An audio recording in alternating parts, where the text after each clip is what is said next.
Hi, Mike. Thank you for taking the time out of your day. Can you tell us a little bit about yourself? Yeah, no problem, Jared. So I'm from Boca Raton, Florida. I'm a senior here at the University of Florida. I actually graduated with my undergrad in the fall in finance, and now I'm completing my master's degree in finance this semester. Going on to New York next July to start working on a sales and trading floor, trading bonds. Fantastic. So, how we're going to structure this interview is I'm just going to tell you a little about my idea. Then I'm going to ask you like your general opinion of it, and then I'll get into a few more specific questions. Sound good? Sounds good. All right. So, what my idea is protein infused with THC oil. So, the reason I think that this is a good idea is because after you work out, you're gonna have your protein shake anyways, right? And then the THC oil can act as an anti-inflammatory, which it's been shown time and time again to do. Now, obviously, there are legal issues behind this. Like, we have to obviously only do this in states which are legal at first, and then there's legal issues with like the federal government. But this is talking about in the future when like legal purposes aside. So having the protein with the THC oil, it's muscle recovery and anti-inflammation, and other anti-inflammatory. I mean, other anti-inflammatories such as like Advil and Tylenol. They've been shown that they could clot blood. This hasn't been shown with THC. It's just shown to as an anti-inflammatory, and then also after their workout, the consumer gets to relax a little bit as well. What's your opinion on this? Science wise, it sounds like a good idea. I don't really know the science behind it as I just went over my background. I'm all into finance, but I think it's definitely a good idea. I think there's a lot of obstacles that might come with it. Such as? So, when you were talking about the legalization, like obviously as a country we're going that way, but it's still very tough on recreational use in terms of where you can do it, how much you can have, the extent to where you can get it from. So, a lot of protein you can easily get from your gyms. Gyms are not going to be able to just sell this kind of product.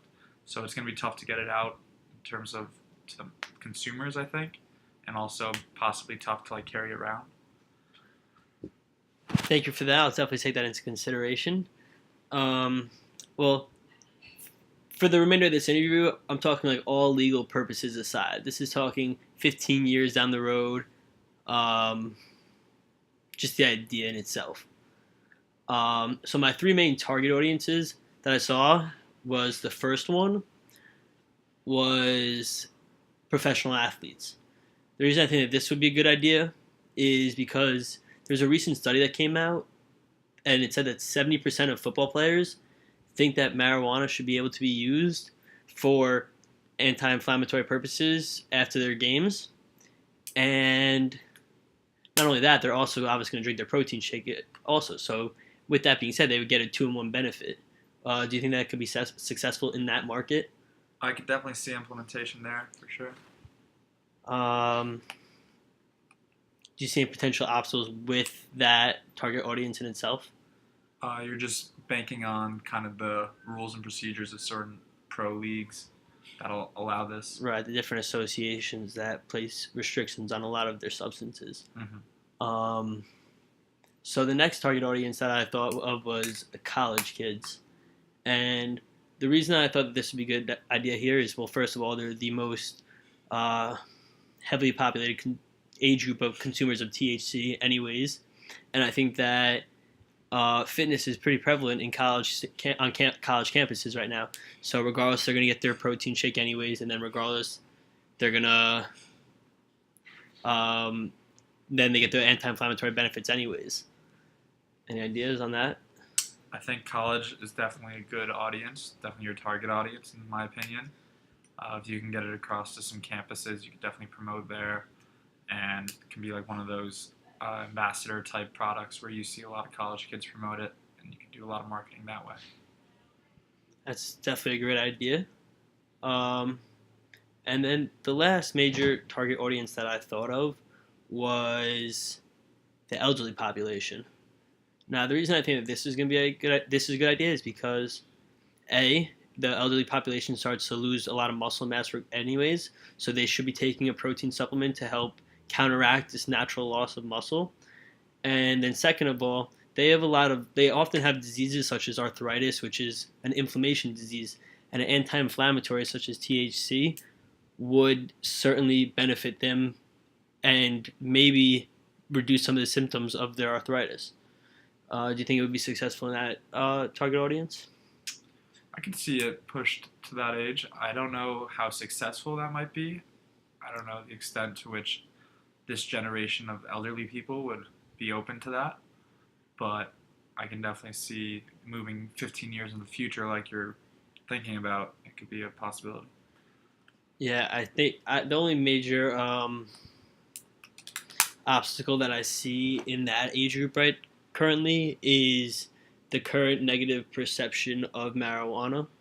Um, but my belief is if more studies come out showing the anti-inflammatory benefits of THC, then we're not asking that this wouldn't be smoking it. This would just be drinking an oil-infused protein shake, anyways. So I think that maybe they'd be able to get over it if there is more scientific evidence. Um, do you have any overall like major red flags? Anything that you? Just the legal obstacles right now, and then I guess you would have to explore the potency, do a lot of tests with that. I don't know if it could come in different levels of potency, but me personally, I know after I work out, I don't always want to just be kind of stoned like an edible might be.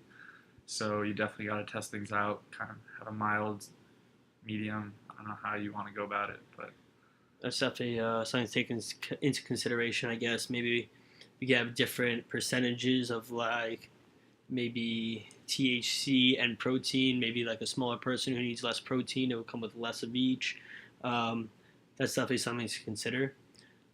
So something else that definitely came up in other interviews was the fact that if this is legalized recreationally, if marijuana is legalized recreationally, um, there are there has always been so far age restrictions on who can and can't purchase it. So with that being said, if this was a workout supplement and we somehow got it into like a major chain like GNC or Vitamin Shop, do you think that it's asking too much of them to have to ID their customers before selling the product? I mean, at this point, selling marijuana, like the laws on it, like I've recently been to Colorado, like they're pretty strict. And to be a dispensary, you have to go through all these obstacles that I don't even see GNC being able to sell this product. Doesn't mean it can't be pushed in dispensaries, and definitely a good product there. It's just being able to get the product out will be definitely a tough challenge. That's something that I haven't even thought of is having the sales stores have to like register as a dispensary. Um, wow, that's interesting. Um, all right, and then another question that I've had is, do you think that this is the limit? Like protein shakes with THC is like the furthest this could be taken, or can you see like maybe THC oil mixed with like a fish oil or like a CLA, something that an individual takes on like a daily basis? And I'm talking about like low quantities, more of like the pure oil for the anti-inflammatory effect, as opposed to like using it as a supplement to get high after your workout. Do you think that this is a possibility? I mean, I can definitely see it as like daily vitamins and stuff. You already kind of have it as pill forms for like people who need it for medical issues. So it wouldn't be that crazy to me to see add a little something extra in there for like vitamins or whatnot, like you were saying, fish oil that helps other parts of your body. But I can also maybe see it into protein bars, just make it an edible. Wow, that's also something that's a very great idea that I didn't even cross my mind. And then another consideration that I've had while kind of having this whole idea is if there was other supplements like a fish oil and like a CLA, a protein bar, and a protein shake, all these different things. Um, if our consumer is eating all of them, maybe they would be getting too high, and that's not really the target. Like that's maybe like a little benefit of taking this supplement. That's not like the goal. The goal is the protein shake and the anti-inflammatory effect. And maybe it's like too much. Like maybe that's something that has to be taken into account also. How much they're getting overall. Yeah, but I think that comes with buying any product. Like if you buy protein, you don't just take it every meal, every second of the day. Like when you buy weed, if you're in a legal state, you're not buying weed and smoking it. I mean, I guess some people do smoke it all day, but it's knowing the quantities you're supposed to take. Same thing with when you buy medicine. You're not supposed to pop a bunch of Advil. You got to take it in doses, and I think the consumers of this product would know that or understand that. All right, awesome. Thank you so much for your time, Mike. Mm-hmm.